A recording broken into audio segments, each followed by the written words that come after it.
We've got some priority rules in secure transactions. Now, the priority rules of secure transactions, these determine the order in which creditors have the right to claim and collect from a debtor's collateral in the event of default.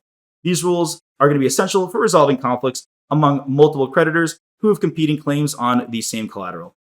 These priority rules in secure transactions are mainly governed by Article 9 of the UCC in these big old beautiful United States.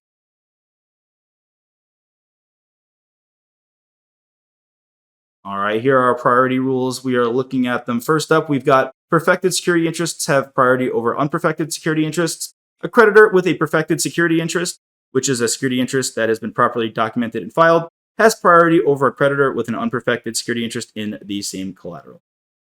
Next up, we've got the first to file or first to perfect rule. Among creditors with perfected security interests, priority is typically determined by the order in which their interests were perfected. This is usually based on the date of filing a financing statement or taking possession or control of the collateral. The first creditor to perfect their security interest has the highest priority here. Next up, the PMSI. Now, a PMSI security interest in collateral that is created when a creditor enables the debtor to acquire the collateral by extending credit. In the case of goods other than inventory or livestock, a PMSI has priority over other security interests in the same collateral if it is perfected within 20 days after the debtor receives possession of the goods. Now, in the case of inventory, the PMSI creditor must perfect their interest before the debtor takes possession and notify any other secured parties with a conflicting interest. Next up is the buyer in the ordinary course of business. A buyer in the ordinary course of business, so just someone who buys goods from a seller. You just go into the store, buy a refrigerator like we saw before, takes the goods free of any security interest created by the seller, even if the security interest is perfected and the buyer knows about it. However, this rule does not apply to a buyer who knows that the sale violates the rights of another secured party. So if a store pledged all of their refrigerators as collateral, and then you go in just as a normal customer to buy a refrigerator, and you did not know that those were pledged as collateral, you're good. It's your refrigerator. Now, I don't know how you as the buyer would know about this. You would probably find out about this whole situation if it came to bankruptcy or collections or anything like that. So this rule does not apply to the buyer that knows the sale violates the rights. If you know that this violates the rights of another secured party, this is going to be broken and you're not entitled to your asset that you purchased.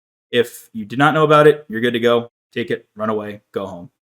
Next up, priority among lien creditors. A lien creditor, such as a judgment creditor or a trustee in bankruptcy, generally has priority over an unperfected security interest.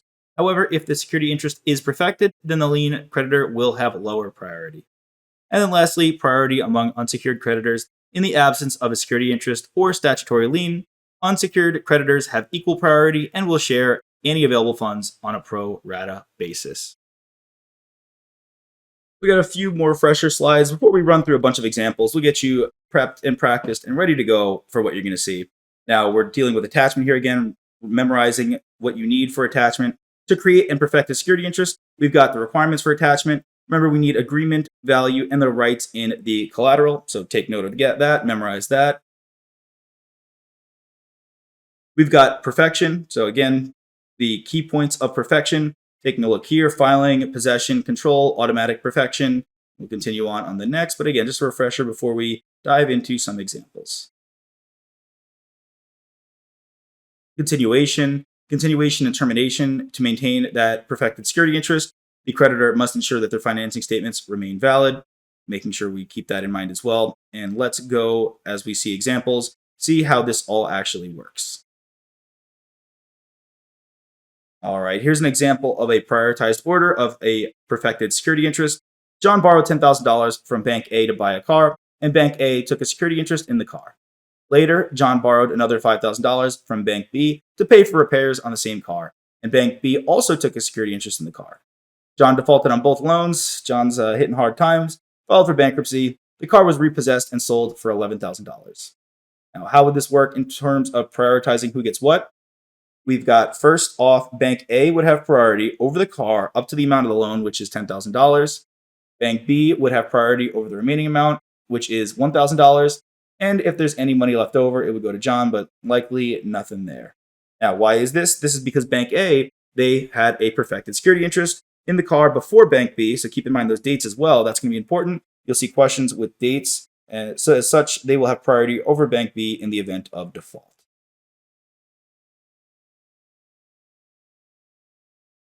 Next up, under the UCC secured transaction article, what is the order of priority here for the following security interests in inventory?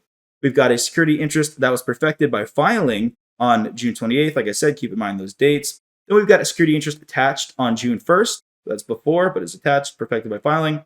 And then we've got a PMSI attached on June 15th and perfected by filing on June 30th, year one. Now, the answer here, this is going to be number one. This is going to be number two, and this is going to be the last. And why is that? Well, here we are dealing with PMSI taking priority. We're seeing how that actually works. PMSI took precedence over a perfected security interest in the same inventory, provided that the PMSI is perfected within 20 days from the time the collateral is delivered to the debtor. Additionally, a perfected security interest is prioritized over an unperfected security interest. Consequently, the order is as given. There we go. We're seeing examples, practicing. Make sure you're able to do this, and you'll do well on exam day.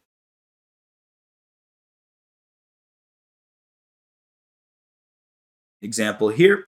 ABC company borrows $10,000 from XYZ Bank and agrees to grant security interest in its inventory to secure the loan. XYZ Bank files that proper financing statement to perfect its security interest. Now, has a security interest been created? Well, yeah, because ABC company agreed to grant a security interest in its inventory to secure the loan. And then has it actually been perfected? We're seeing the difference here between our security interest being created and then perfected. Yes, because XYZ Bank filed a UCC financing statement to perfect its security interest.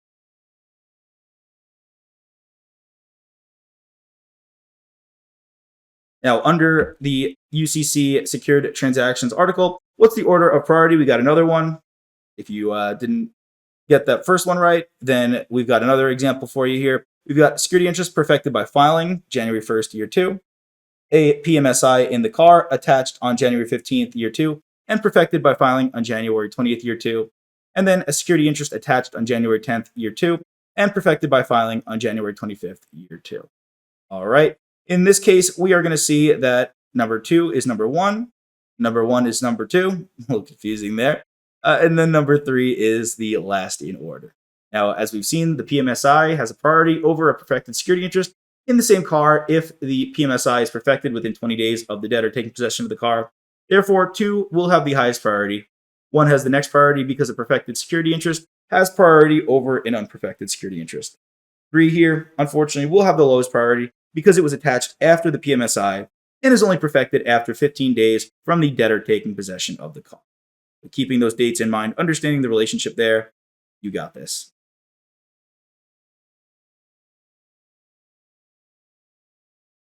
More examples running through practicing. We've got the order of asset distribution to creditors. Now assume that XYZ Corporation unfortunately filed for bankruptcy and has $500,000 in assets to be liquidated. There are three creditors with differing circumstances. First off, we've got creditor A with a perfected security interest in XYZ's equipment worth $150,000. Creditor B has a secured transaction with XYZ for $200,000 and holds a security interest in the company's AR. And then creditor C is an unsecured creditor owed $100,000 by XYZ Corp. We're going to see how the order of priority works here.